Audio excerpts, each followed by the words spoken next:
Welcome back.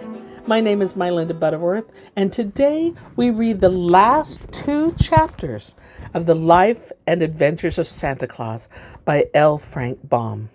Are you ready? Okay, here we go. We begin with chapter 2, When the World Grew Old. The next morning, when Santa Claus opened his eyes and gazed round the familiar room, which he had feared he might never see again, he was astonished to find his old strength renewed and to feel the red blood of perfect health coursing through his veins. He sprang from his bed and stood where the bright sunshine came in through the windows and flooded him with its merry dancing rays. He did not understand what had happened to restore him to his vigor of youth, but in spite of the fact that his beard contained the color of snow and that wrinkles still lingered in the corner of his bright eyes, old Santa Claus felt as brisk and merry as a boy of 16, and was soon whistling contentedly, and as he busied himself with his new toys. Then Ock came to him and told him of the mantle of immortality and how Claus had won it through his love for little children. It made old Santa look grave for a moment to think he had been so favored, but it also made him glad to realize that now he never need fear being parted from his dear ones. At once he began preparations for making a remarkable assortment of pretty and amusing playthings, and in larger quantities than ever before. For now that he might always devote himself to this work, he decided that no child in the world, poor or rich, should hereafter go without a Christmas gift if he could have managed to supply it. The world was new in the days when dear old Santa first began toy making and won by his loving deeds the mantle of immortality. And the task of supplying cheering words, sympathy, and pretty playthings to all the young of his race did not seem a difficult undertaking at all. But every year, more and more children were born into the world, and these, when they grew up, began spreading slowly over all the face of the earth, seeking new homes, so that Santa Claus found each year that his journey must extend farther and farther from the Laughing Valley, and that the packs of toys must be made larger and ever larger. So at length he took counsel with the fellow immortals how this work might keep pace with the increasing number of children, that none might be neglected. And the immortals were so greatly interested in his labors that they gladly rendered him with their assistance. Ock gave him his man Kilter, the silent and swift, and the Nook Prince gave him Peter, who was more crooked and less surly than any of his other brothers. And the Ryle Prince gave him Nutter, the sweetest-tempered Ryle ever known. And the Fairy Queen gave him Whisk, that tiny, mischievous, but lovable fairy who knows today almost as many children as does Santa Claus himself. With these people to help make the toys and to keep his house in order, and to look after the sledge and the harness, Santa Claus found it much easier to prepare his yearly load of gifts, and his days began to follow one another smoothly and pleasantly. Yet after a few generations, his worries were renewed, for it was remarkable how the number of people continued to grow and how many more children there were every year to be served. When the people filled all the cities and lands of one country, they wandered into another part of the world, and the men cut down the trees in many of the great forests that had been ruled by Ock, and with the wood they built new cities, and where the forests had been were there fields of grains and herds of browsing cattle. You might think the master woodsman would rebel at the loss of his forest, but not so. The wisdom of Ock was mighty and far-reaching. "The world was made for man," said he to Santa Claus, "and I have but guarded the forest until men needed them for their use. I am glad my strong trees can furnish shelter for men's weak bodies and warm them through the cold winters. But I hope they will not cut down all the trees, for mankind needs the shelter of the woods in the summer as much as the warmth of the blazing logs in the winter. And however crowded the world may grow, I do not think men will come to Burzee, nor to the great black forest, nor to the wooded wilderness of bras, unless they seek the shade for pleasure, and not to destroy the giant trees. By and by, people made ships from tree trunks and shipped them across over the oceans and built cities in far lands.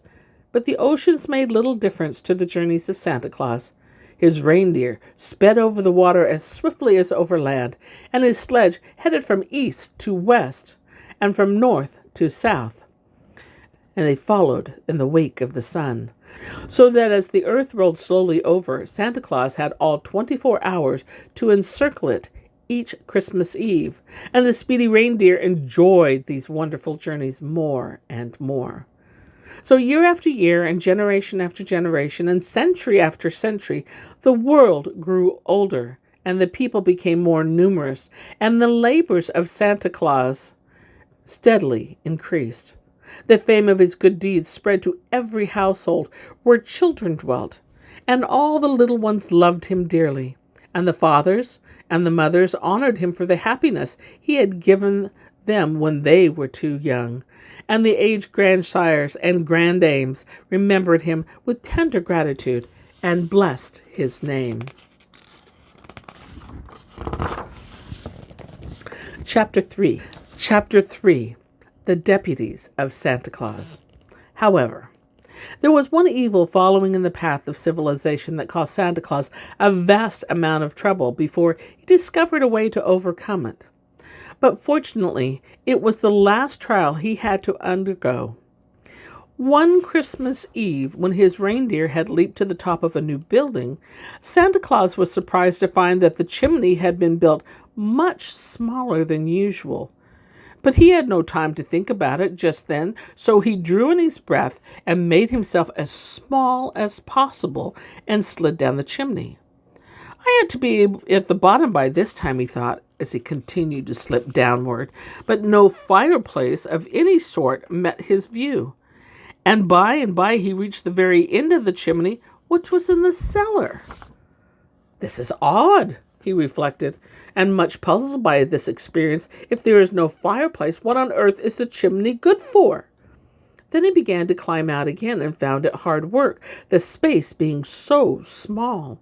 And on his way up, he noticed a thin, round pipe sticking through the side of the chimney, but could not guess what it was for.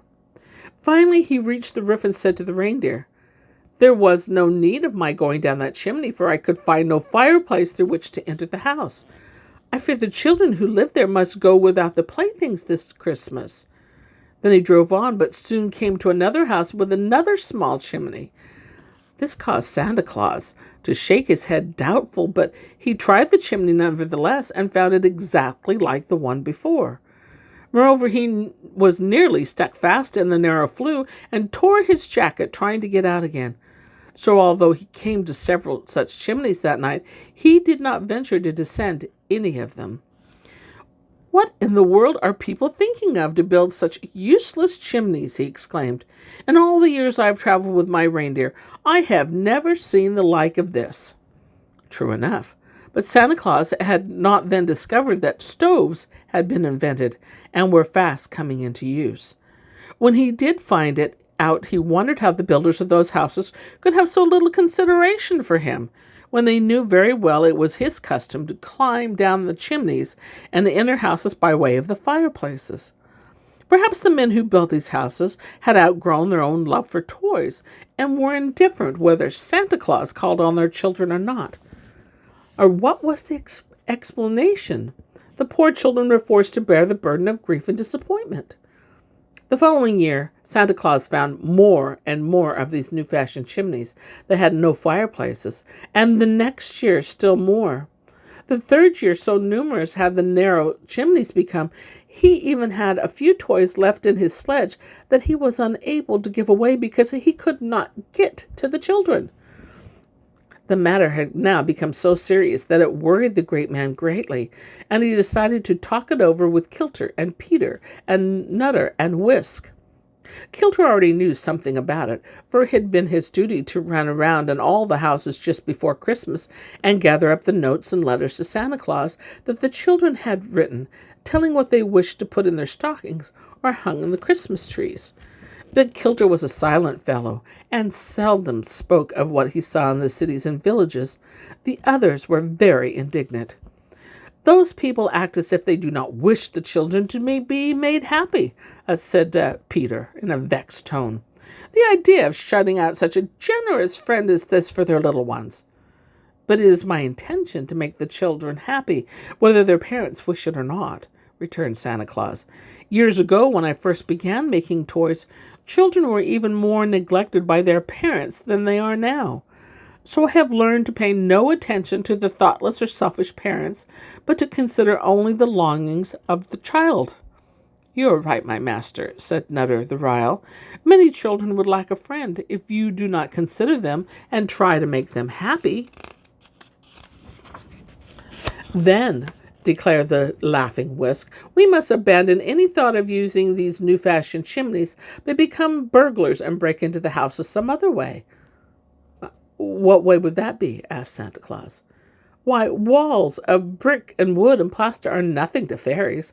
I can easily pass through them whenever I wish, and so can Peter and Nutter and Kilter. Is it not so, comrades? I often pass through the walls when I gather up the letters, said Kilter, and that was a long speech for him, and so surprised Peter and Nutter, for their big round eyes nearly popped out of their heads. Therefore, continued the fairy, you may as well take us with you on your next journey, and when we come to one of those houses with stoves instead of fireplaces, we will distribute the toys to the children without the need of using a chimney. That seems like a good plan to me, said Santa Claus, well pleased at having the problem solved. We'll try it next year. That was how the fairy, the pixie, the Knook, and the Ryl all rode in the sledge with their master that following Christmas Eve, and they had no trouble at all in entering the new-fashioned homes and leaving toys for the children that lived there. And their deft service was not only relieved Santa Claus of much labor, but enabled him to complete his own work more quickly than usual, so that the merry party found themselves at home with an empty sledge a full hour before daybreak. The only drawback to the journey was that the mischievous Whisk persisted in tickling the reindeer with a long feather to see them jump, and Santa Claus found it necessary to watch him every second and to tweak his long ears once or twice to make him behave.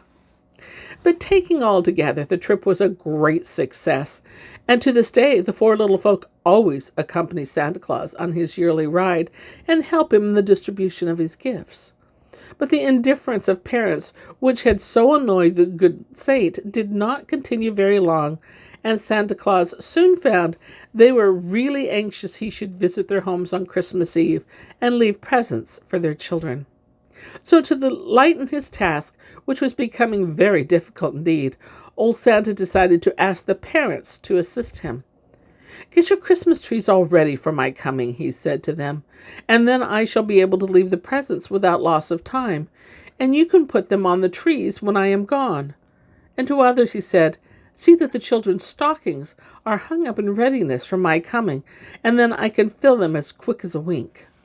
And often, when parents were kind and good-natured, Santa Claus would simply fling down his packages of gifts and leave the fathers and mothers to fill the stockings after he had darted away in his sledge.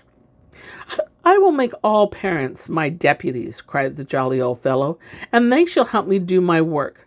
For in this way I shall save many precious minutes, and few children need be neglected for the lack of time for me to visit them. Besides, carrying around the big packs in his swift-flying sledge, old Santa began to send great heaps of toys to the new toy shops, so that if parents wanted larger supplies for their children, they could easily get them. And if any children were by chance missed by Santa Claus on his yearly rounds, they could go to the toy shops to get enough to make them happy and contented. For the loving friend of the little ones decided that no child, if he could help it, should long for toys in vain. And the toy shops also provided convenient whenever a child fell ill and needed a new toy to amuse itself. And sometimes on birthdays, the fathers and mothers go to the toy shop and get pretty gifts for their children in honor of the happy day. Perhaps you will now understand how, in spite of the bigness of the world, Santa Claus is able to supply all the children with beautiful gifts. To be sure, the old gentleman is rarely seen in these days, but it is not because he tries to keep out of sight, I assure you. Santa Claus is the same loving friend of children that in old days used to play and romp with them by the hour, and I know he would love to do the same thing if he had time. But you see, he is so busy all year long making toys and so hurried on one night when he visits our homes with his packs that he comes and goes like a flash, and it is almost impossible to catch a glimpse of him. And although there are millions and millions more of children in the world than there used to be, Santa Claus has never been known to complain about their increasing numbers. The more the merrier, he cries with his jolly laugh, and the only difference to him is the fact that these little workmen had to make their busy fingers fly faster every year to satisfy the needs of all these little ones. In all this world, there is nothing so beautiful as a happy child, says good old Santa Claus. And if he had his way, the children would all be beautiful, for all would be happy. And there we go. That's the whole story of the life and adventure of Santa Claus. I hope you enjoyed it, and you'll join me again for another story at another time. Bye for now.